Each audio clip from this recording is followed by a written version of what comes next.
I've got a huge question, and so should you. Why would the US fire at a UAP, and why hasn't the Pentagon said a word about it? As we all know, Congress recently showed footage where a US Hellfire missile slams into a glowing orb, and the orb basically just keeps going. According to Representative Burlison, this came from an MQ-9 Reaper drone off of Yemen in 2024. Reporters, of course, went straight to the Pentagon for answers, and the official response was, "We have nothing to provide on this." No confirmation, no denial, just silence. As I was thinking about this, it honestly felt like one of those old school choose your own chapter books where each explanation takes you down a different path, and every path comes with its own set of questions. There's just so many possibilities here that I really might need to do a part 2 on this video, but let's talk about a few. So the first path would be operational. A Hellfire isn't just launched casually. If they pulled the trigger, the military must have had intel that labeled the orb a threat.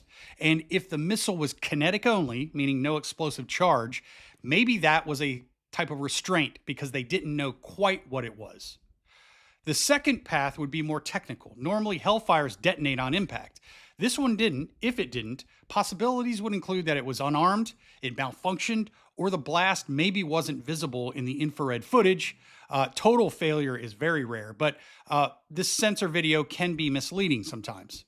And the third path, the orb resisted. So whether it was through exotic materials, countermeasures, or tech that's beyond what we know, imagine a craft shrugging off one of the US military's most reliable anti-armor missiles. That flips the whole threat calculation. And that's why the silence matters, because if this was fake or misunderstood, you'd expect a quick denial. Instead, the Pentagon just kind of says no comment.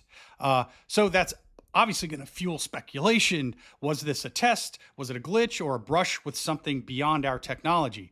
And again, there are so many other paths to explore. But let me ask you this. Which path would you choose right now? Restraint, malfunction, or advanced technology? Let me know in the comments.